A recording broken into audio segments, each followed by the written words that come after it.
Las Vegas, May 14th, 2007. 2:02 a.m. Security cameras at the Silver Horizon Casino record what looks like a routine pickup. An armored truck idling at the loading dock. Crates of cash stacked inside. $60 million in weekend winnings. From high rollers, slots, and sports bets. Packed into the reinforced compartment. But instead of heading to the Federal Reserve, the driver closes the doors, pulls away, and vanishes into the night. Casinos are built so the house always wins. But what if the man moving the money decides to change the game?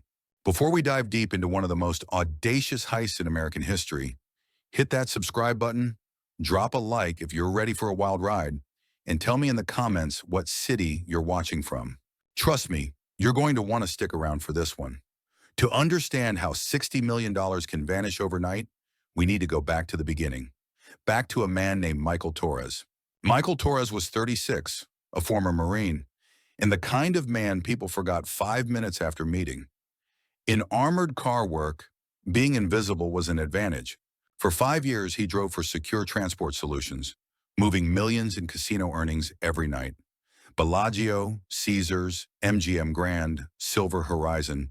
His truck carried the Strip's lifeblood straight to Federal Reserve facilities. Colleagues called him reliable. Never late, never complained, always picked up extra shifts. Drivers like Michael were ghosts, recalls Detective Raymond Kowalski. Casinos trusted them, banks trusted them. That trust is exactly what he exploited. At home, Michael lived modestly. A 2-bedroom in Henderson, wife Carmen, 2 kids, little league on weekends. But behind the American dream was financial collapse. Their daughter Sophia had juvenile diabetes, and by 2006, the family was buried under $40,000 in medical debt. On top of that, Michael developed a gambling problem, what experts call proximity addiction. Surrounded by casinos, he started small, then spiraled into $15,000 of underground debts. Bookmaker Tommy Delacroix remembers him as a chaser, always convinced the next game would win it back. By early 2007, Michael was broke, desperate, and staring down impossible bills. In hindsight, says addiction specialist Dr. Elizabeth Carter, he was a heist waiting to happen, and he knew the system. Night shifts gave him a front row seat to Las Vegas's most vulnerable hours, between 1 and 5 a.m., when billions in cash quietly moved behind the scenes. Sunday nights were the biggest hauls. High roller tournaments, sporting events, tourists burning paychecks. The Silver Horizon, his regular stop, was notorious. A vault stuffed with more cash than some countries' GDP. Michael wasn't just a driver. He was the only man who knew exactly when, where, and how to steal $60 million without anyone noticing. But Michael wasn't just learning about money. He was learning about time, about the gaps between when cash was collected and when it was missed. Detective Kowalski explains the vulnerability in the system. The casino would call Secure Transport around midnight, saying they had a certain amount ready for pickup. But the Federal Reserve facility didn't open their receiving dock until 6 a.m. So there was this window, sometimes 4, 5, 6 hours, where that money was just in transit. On paper, everyone assumed it was secure, but if something happened to that truck, Michael began paying attention to details that most drivers ignored. Which security cameras had dead zones? Which routes were monitored by GPS and which relied on driver check-ins? Most importantly, he learned about the paperwork lag. Sarah Martinez explains that the system was built on trust and routine. Mike would pick up the money, drive to the Fed facility, and deposit it. The casino would get a receipt the next business day. If something went wrong during the weekend, it might be Monday afternoon before anyone realized there was a problem. This is where Michael's military background became crucial. Marines are trained to identify weaknesses in enemy defenses, to find the gaps that can be exploited. Except now the enemy was the system he worked for. During his off hours, Michael began taking long drives into the Nevada desert. Ostensibly, he told his wife, he was clearing his head after stressful nights of transporting money. In reality, he was conducting reconnaissance.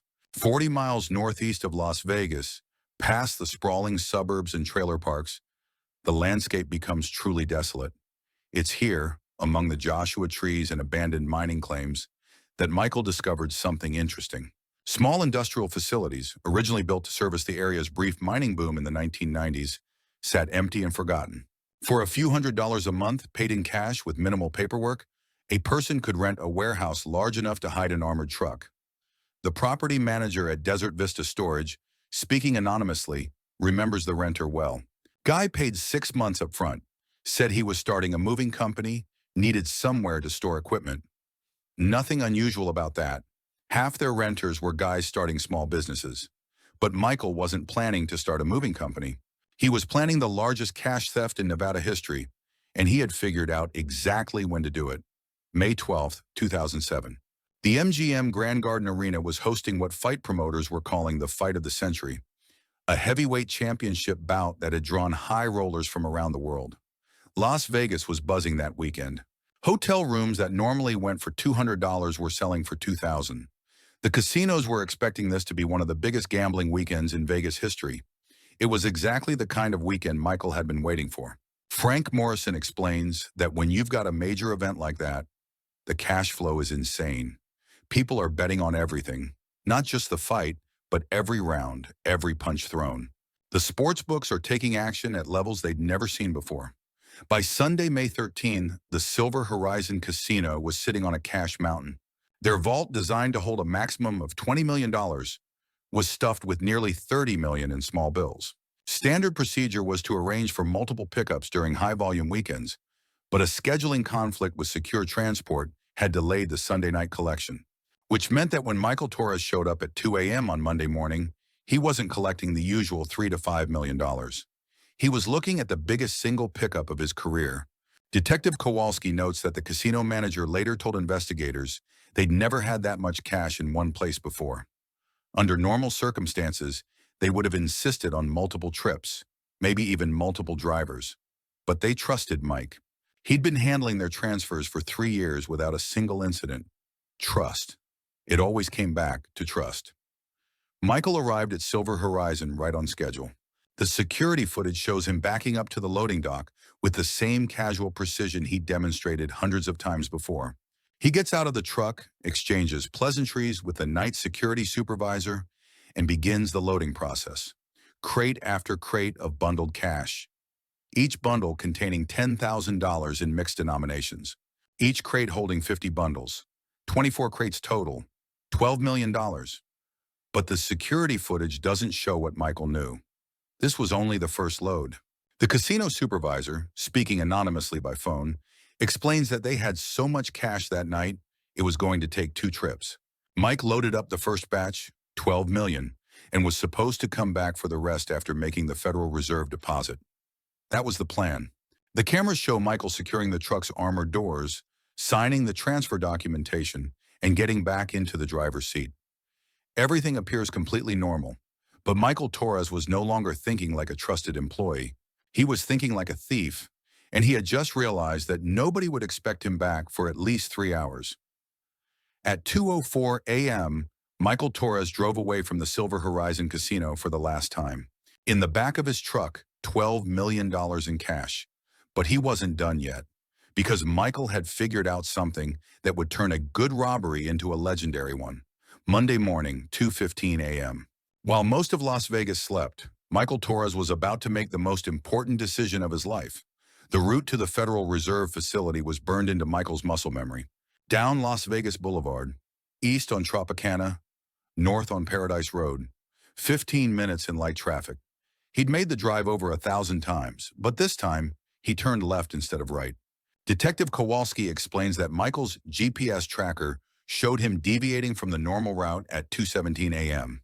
The monitoring station noted it, but they didn't panic immediately. Sometimes drivers had to take detours, construction, accidents, whatever. They gave him 30 minutes before they'd start making calls. 30 minutes. Michael had done the math obsessively. 30 minutes to execute the most audacious part of his plan. Instead of heading to the Federal Reserve, Michael drove northwest toward the desert storage facility he'd rented months earlier. But he made one crucial stop along the way. Mile marker 47 on Highway 95. There's a truck stop that caters to long-haul drivers and casino workers finishing late shifts. Security cameras, but they're focused on the gas pumps, not the parking area behind the building. This is where Michael had stashed his secret weapon. Dr. Marcus Webb, an electronics expert who testified in the case, explains that GPS jamming devices were becoming increasingly available in 2007. Originally designed for military applications, but you could order them online for a few $100s, small enough to fit in a briefcase, powerful enough to disrupt tracking signals for several miles. Michael had purchased the jammer 3 months earlier, using a fake name in a P.O. box he'd rented in Henderson. He'd tested it during his desert drives, confirming that it could make an armored truck virtually invisible for up to an hour. 2:31 a.m. Security footage from the truck stop shows an armored car pulling behind the building. The driver gets out, opens the hood, and appears to be checking the engine. What the cameras can't see is Michael installing the GPS jammer, tucked carefully next to the truck's battery. Detective Kowalski explains what happened next. At 2:34 a.m., they lost the truck's signal completely. The monitoring station tried calling Michael's radio, but he didn't respond. This was when alarms should have started going off, but it was a Sunday night turning into Monday morning. The skeleton crew at Secure Transport's monitoring station was handling calls from multiple drivers, multiple routes. A temporary GPS glitch, especially in the desert areas around Las Vegas, wasn't unprecedented. They decided to give him another 15 minutes. Michael didn't need 15 minutes. He needed 8. 2:47 a.m. The armored truck pulls into the industrial storage facility where Michael had been preparing for months. The warehouse had been transformed into a temporary transfer station. Plastic sheeting on the floor, LED work lights, and most importantly, a white panel van with fake business logos and Nevada license plates. But Michael wasn't working alone. Carmen Torres admits she never met them. Miguel never told her their names, but she knew he was involved with some people from his gambling, people who could help him move that kind of money. Security experts believe Michael had recruited at least 2 accomplices, likely from the underground gambling network where he'd accumulated his debts. Men who understood how to launder large amounts of cash and had connections to move money internationally. The transfer took exactly 6 minutes. Crate after crate of bundled bills moved from the armored truck to the panel van. $12 million, changing hands in an anonymous warehouse while Las Vegas slept. But Michael's night wasn't over, because he'd realized something that would transform this from a $12 million theft into something much bigger. He was going back for the rest. Michael Torres should have been at the Federal Reserve facility, depositing $12 million and returning to Silver Horizon for the second pickup. Instead, his truck reappeared at the casino's loading dock, 37 minutes behind schedule. The casino supervisor remembers that when Michael came back, he looked normal, maybe a little tired, but he'd been working all night. He apologized for being late, said he'd had some engine trouble. They didn't think anything of it. The security footage shows Michael backing up to the loading dock with the same calm professionalism he'd displayed earlier. The night supervisor helped him load the remaining 18 crates, another $18 million, bringing the total to $30 million. But here's what makes this heist truly audacious. Nobody at the casino knew the first $12 million was already gone. Frank Morrison explains that the paperwork system had a built-in delay. The casino wouldn't get confirmation that the first deposit had been made until Monday afternoon at the earliest. As far as they knew, Mike was just running a little late on a routine pickup. Michael signed the paperwork, shook hands with the security supervisor, and drove away from Silver Horizon for the second time that night. In his truck, $18 million in cash, plus the knowledge that he'd already stolen $12 million more. Total take, $30 million. But Michael Torres wasn't done yet. At 3:47 a.m., phone records show Michael made 2 calls, both to numbers that were later determined to be burner phones. The calls lasted less than 30 seconds each. Detective Kowalski believes he was coordinating with his accomplices. Instead of heading to the Federal Reserve, where someone would certainly ask questions about why he was 2 hours late, Michael drove back to the desert warehouse. The GPS jammer was still working perfectly. As far as anyone knew, truck number 247 had simply vanished. 4:23 a.m. For the second time that night, Michael Torres was transferring millions of dollars from an armored truck to a panel van in an abandoned warehouse. But this time something went wrong. Tommy Delacroix heard through the street network that Mike's partners wanted to cut and run after the first score. $12 million was already more money than they'd ever seen, but Mike convinced them to wait for the second pickup. That decision probably saved their lives.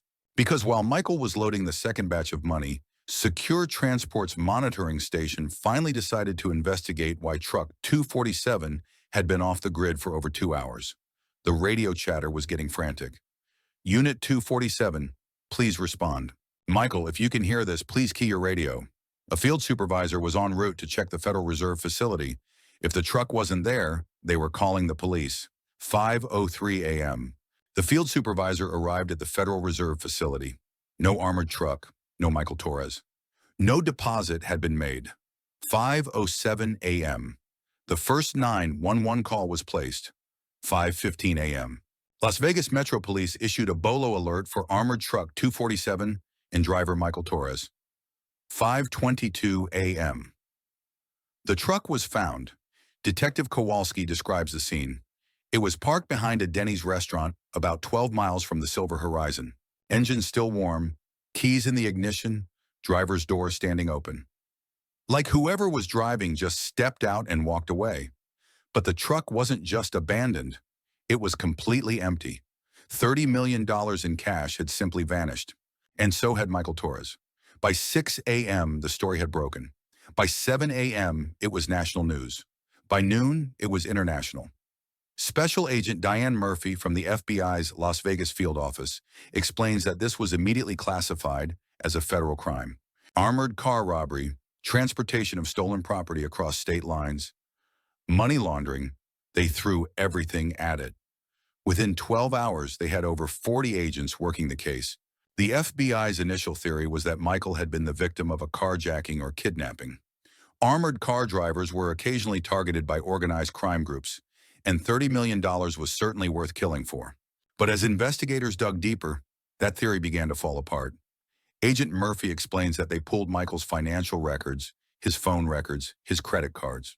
What they found was a man under enormous pressure, but also a man who'd been planning something for months.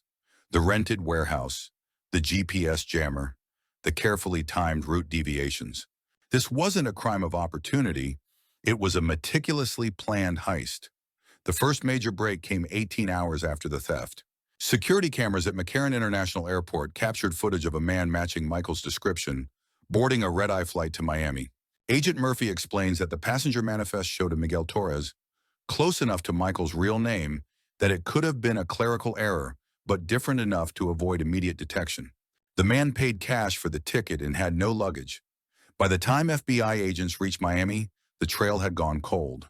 No hotel records, no rental car agreements, no credit card activity. Miguel Torres, if it was indeed Michael, had vanished into one of America's busiest international travel hubs. Dr. Robert Chandler, a criminal psychology expert who consulted on the case, explains that Miami in 2007 was a perfect launching point for someone looking to disappear. Direct flights to South America, the Caribbean, Europe. Cash-friendly hotels, minimal questions asked. If you had $30 million and wanted to start a new life, Miami was where you'd go. But the FBI wasn't the only group looking for Michael Torres. A former associate from the gambling network, speaking with his voice altered for protection, explains that the people Mike owed money to didn't just forget about him because he came into some cash. 30 million sounds like a lot, but when you're dealing with serious people, serious money, they want their cut. Within days of the heist, word spread through Las Vegas's underground gambling network that Michael Torres had pulled off the score of a lifetime. The same people who'd been pressuring him to pay his debts suddenly wanted to be his partners. Tommy Delacroix remembers guys coming around asking questions. You know where Mike went? You think he'll come back for his family? Some of these people don't ask nicely, which raised a terrifying possibility. Had Michael Torres escaped with $30 million, or had his accomplices decided they didn't need him anymore? Agent Murphy explains that they had to consider the possibility that Michael was already dead. $30 million in cash is life-changing money, but it's also kill-your-partner money. If his accomplices decided to cut him out, the investigation expanded. Financial crimes experts tracked suspicious transactions. International liaisons checked for border crossings. Behavioral analysts built psychological profiles.